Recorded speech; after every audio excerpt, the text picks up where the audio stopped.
This is a quick video designed to show you the difference between the Starlink storage case and the Starlink on-the-go case by Savage UTV. You can see here by looking at the outside that both of these cases have very similar sizes. The on-the-go case is on the right and the Starlink storage case is on the left. Now the Starlink storage case can be ordered with the same exact mount on the top, but at the lowest, most affordable price comes just as shown here. Opening up the cases, you'll see a lot of similarities. The first thing you may notice is the divider here in the front of the Starlink storage case, as well as on the on-the-go system. That is designed for your cabling to be corded up and wrapped in a circle here and kept separate from where your electronics will be. Now, the biggest difference here is that everything in the on-the-go case is already wired up. This entire system is wired and ready to go. You don't have to connect or disconnect any cables to deploy the system. The Starlink storage case, even though it has a similar size and similar layout, is just simply the divider and the foam insert with a foam bed for the router. The dish still goes face down, just like the on-the-go. The cord goes up front and your router goes in here, but there is no mount in the lid unless you add it at checkout. And this is pretty much just a storage system. Now I'll take a second and get into the on-the-go and why it is our upgraded and most popular case. Here's the on-the-go case opened up. You'll notice the lid is covered with foam. There's foam dividers on the inside where the dish is, and also this high-density polyethylene divider, as well as a high-density polyethylene platform. The reason for that is you should be able to leave your dish completely connected or pre-wired when it is in the system. If you'll notice, there is room here for the cable to come out of the dish, and our router is actually connected to power and to the dish already. What that does is it allows the user to quickly remove the dish or remove the router and simply deploy the system without having to make the connections to the router, to the dish, or to a power source repeatedly.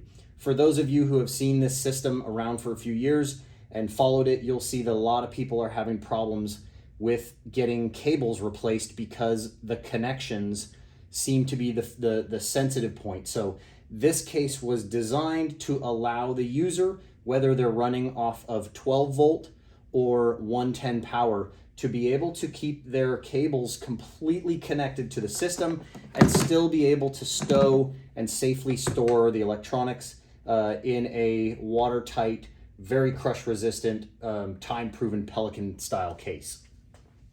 Here you can see we've turned the platform upside down so you can see the back side of it. Every one of these comes with 3 sets of Velcro straps, one for your router on the front shown earlier, one for your cord, and one for an inverter if you add one at checkout or if you have your own. You can order these with a 300 watt clean sine wave inverter with a 12 volt DC cigarette port. What it allows you to do, again, you can see here that all our wires are connected.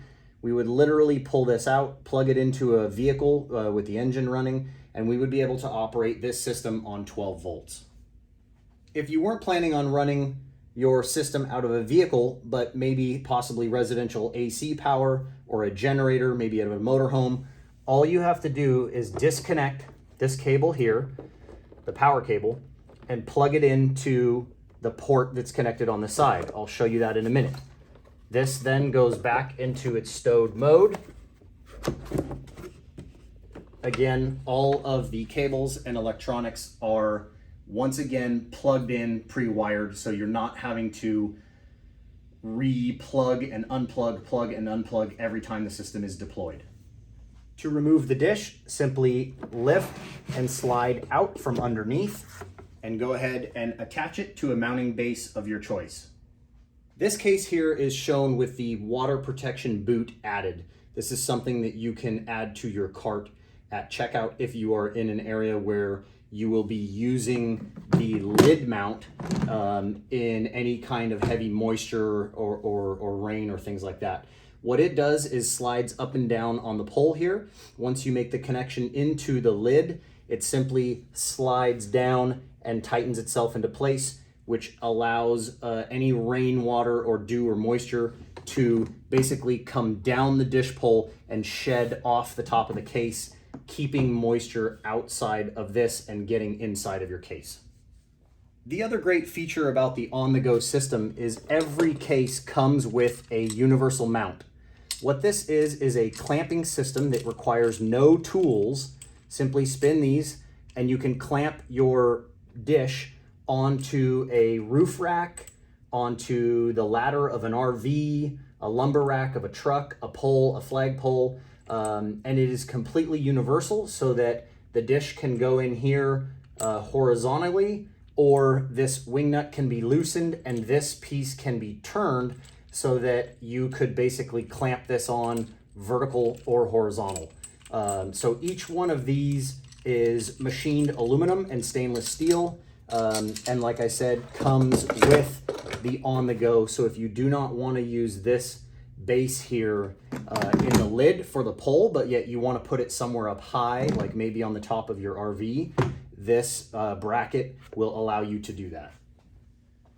Last but not least, you can see we are looking at the left side of the case here. And here we have a waterproof port for your 110 AC. Now this means that you can connect an extension cord into the side of the case, even if this is sitting outside in cold weather, wet weather or dusty weather. This is designed to be sealed inside. Now what that means is all of the pre-connects that we showed you inside, that black power cord, is what allows you to keep this system running with just simply putting an extension cord into the side here. The on-the-go case essentially has two different ways that you can deploy the system depending on how your user wants to operate it.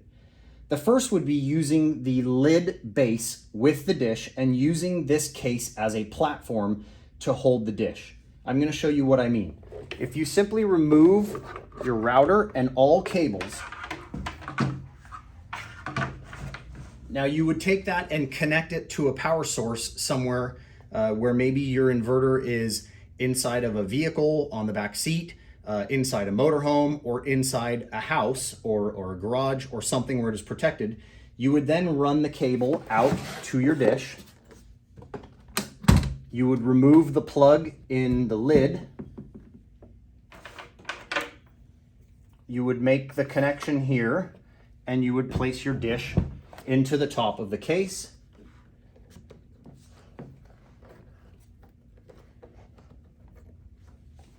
And that would be how your dish was deployed, keeping your electronics protected from the environment.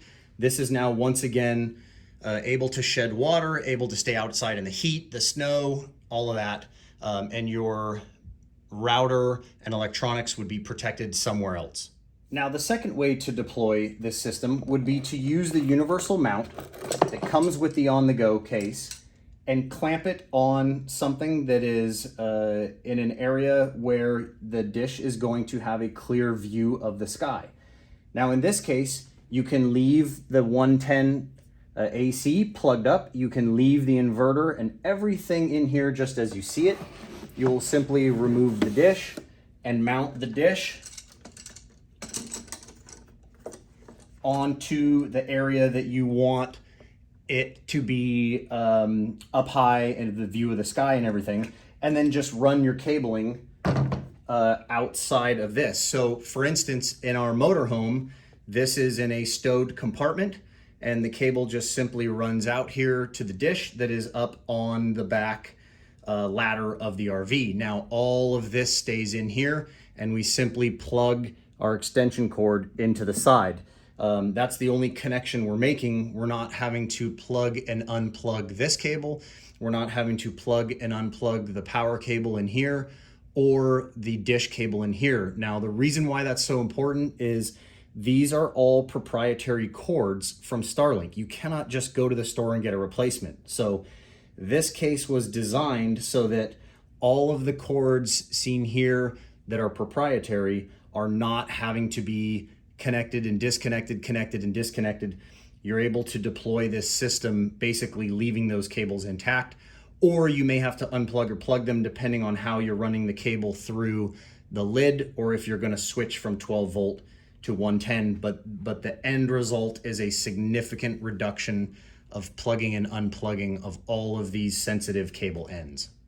I hope that helped answer any questions that you may have or any confusion between the two cases that we offer. If you have any further questions, feel free to reach out to us at savageutv.com or on our Instagram or Facebook at savageutv.